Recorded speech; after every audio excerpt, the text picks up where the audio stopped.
During this whole process, if there's anything that I have learned, is that what we are being taught is the lesson of duality. It is important to remember that the duality of things is only a manifestation of consciousness because the all, or source, is one.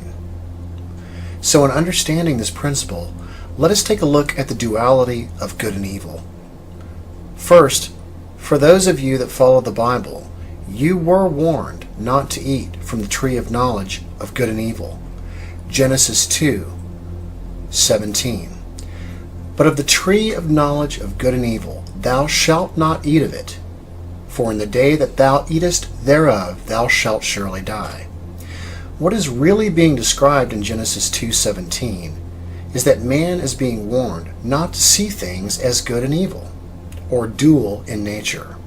Since the all, or source, is one, when man decided to choose that path, one might interpret the Bible as that his Christ consciousness died. So there's that word again, Christ consciousness. What does that mean?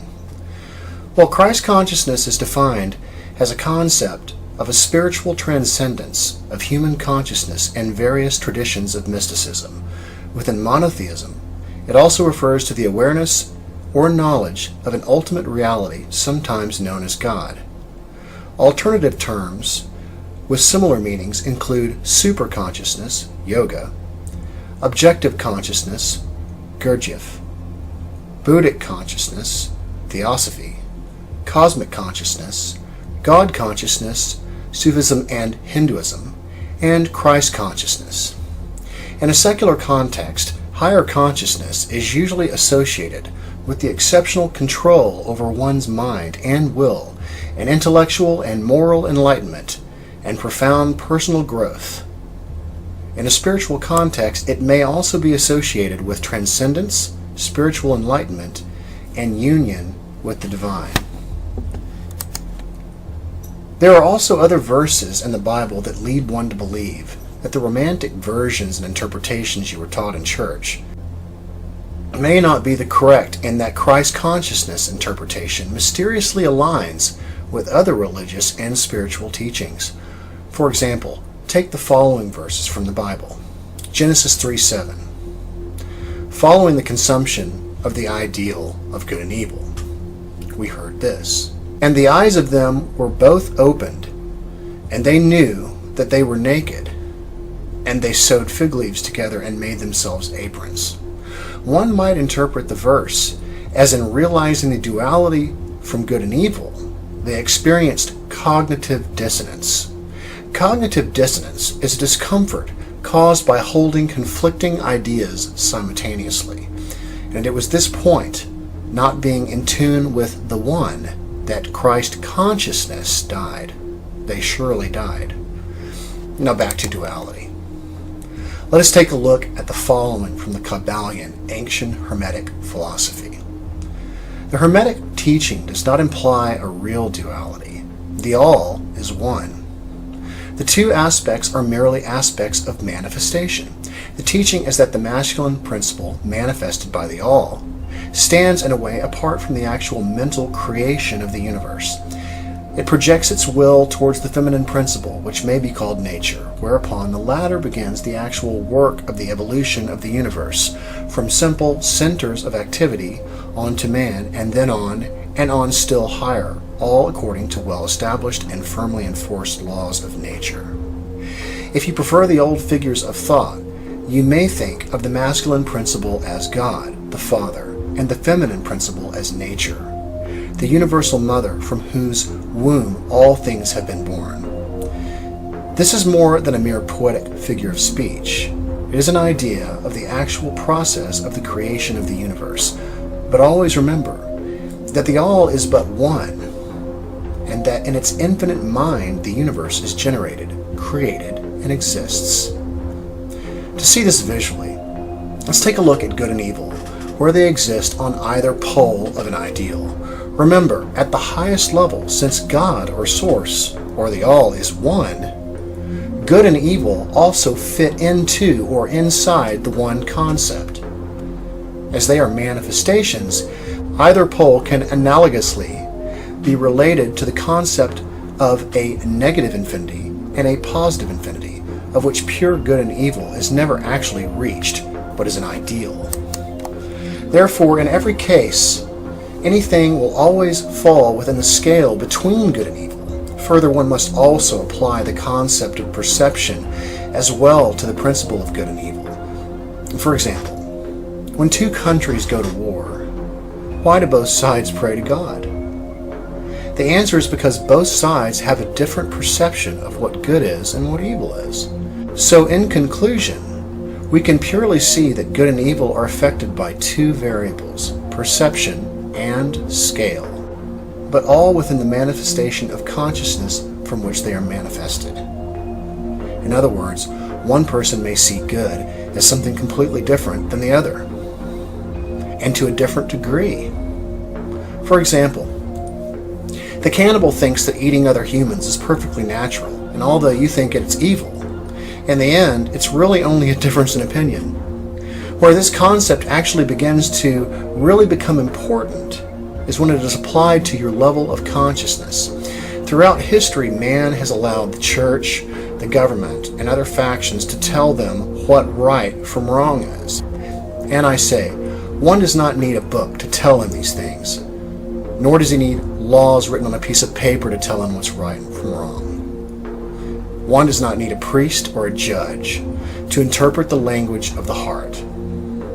Each of you were given this when you came into this world, and remember, all is perception. So, to follow another person's perception of the ideals of good and evil means to be controlled.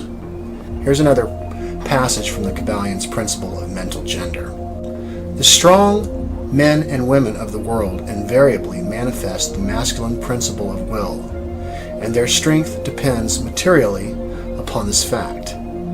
Instead of living upon the impressions made by their minds by others, they dominate their own minds by their will, obtaining the kind of mental images desired, and moreover dominate the minds of others likewise in the same manner. Look at the strong people, how they manage to implant their seed thoughts in the mind of the masses of the people, thus causing the latter to think thoughts in accordance with the desires and wills of the strong individuals.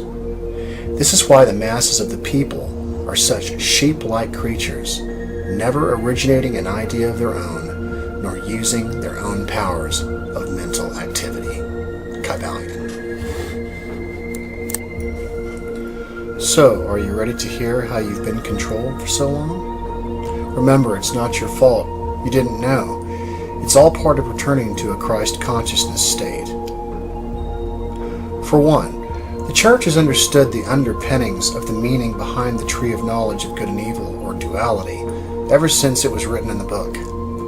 It is because of this knowledge and their use of the will against minds that were impressionable that they have created a sense of control.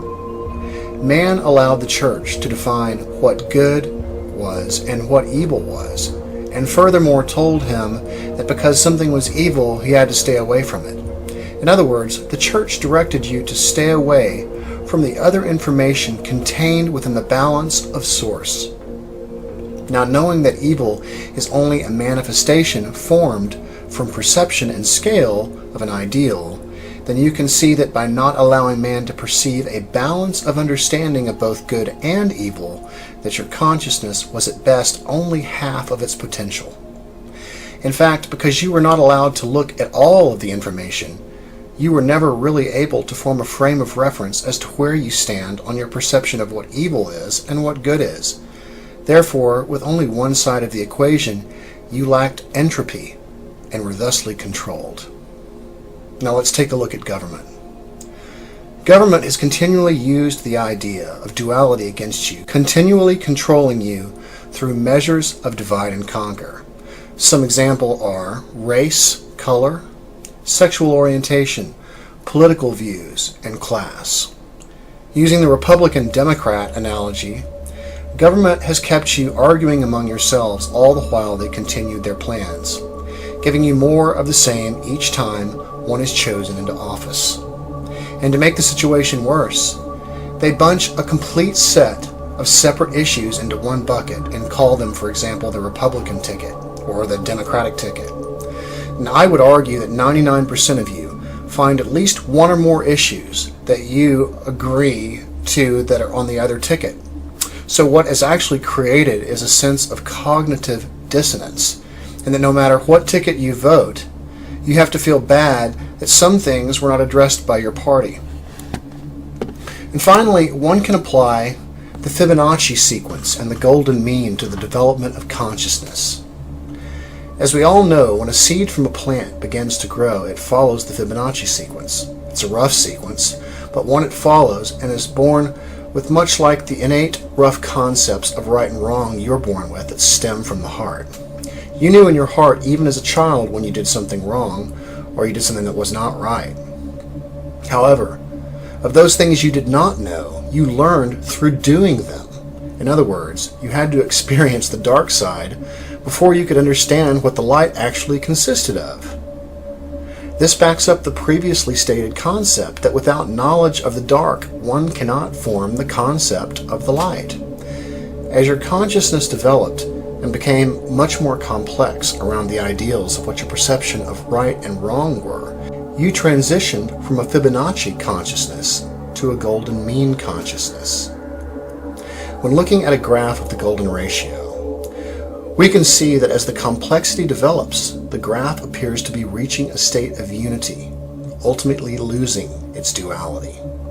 So, the moral of the story is, as all experience, both light and dark, are ultimately manifested from Source, it is important to at least gain the knowledge of and information of concepts from all angles that one finally achieves the return to Christ consciousness and lives forever.